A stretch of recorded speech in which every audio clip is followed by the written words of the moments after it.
daily struggle for survival continues. The purchase of food for the family, paying rent for the house, expenses to transport, etc. But why pay rent for your house when you can buy a house? Just get a loan from the bank and have your own property. You see, right here, a moderate Muslim might not think twice about getting a loan, while a strict and devout Muslim adhering to the Islamic laws will never get a loan from a bank. Why? Because borrowing money based on the return of that money plus interest on top is considered just as bad as murder in Islam. It's one of the major sins. But the banksters can't have that. This is bad for business from the bank's point of view.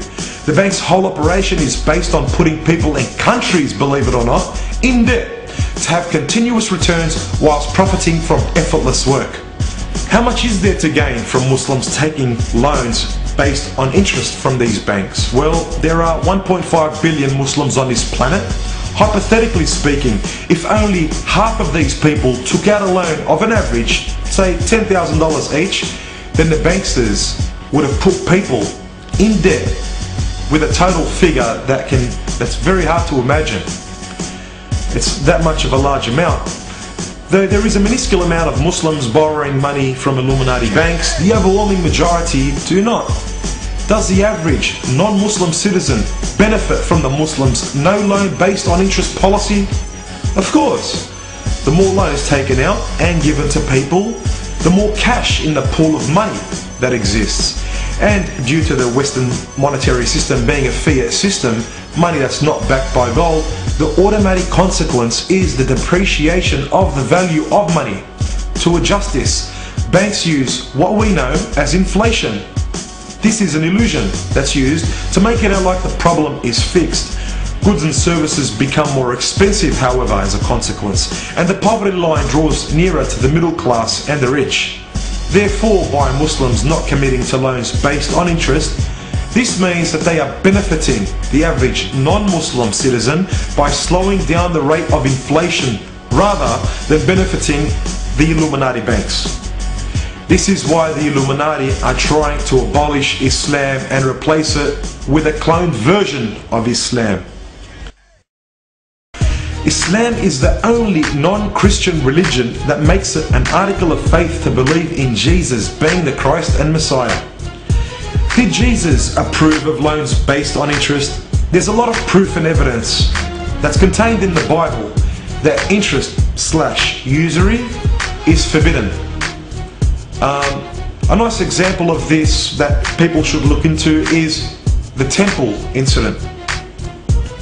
Islam, Christianity and Judaism have many things in common where people can come to common terms and agreement which can benefit the general public and your average citizen.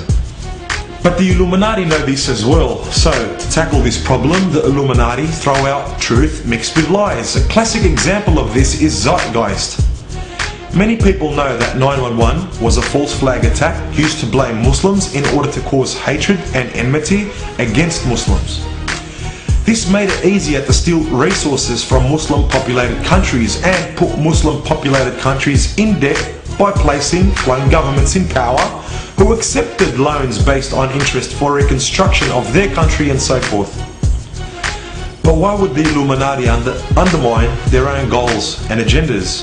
I mean, in the Zeitgeist case, the goal was already achieved. The Illuminati were already in Iraq and Afghanistan robbing these countries of their resources. So, by claiming and trying to prove that 9/11 was an inside job, it was pointless because it defeats the purpose. You're already there.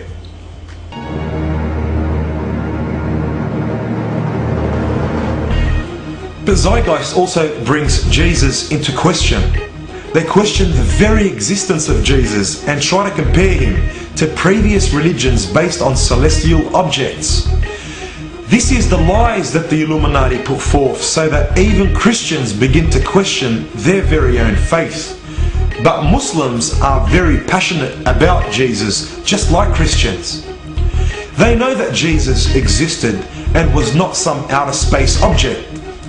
Here is another common denominator and common ground that can be used for unity. But the Illuminati can't have that either.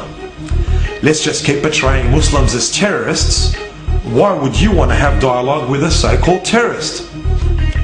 That's their ways and means. The direct enemy of the three monotheistic religions, being Judaism, Christianity and Islam, is the Illuminati.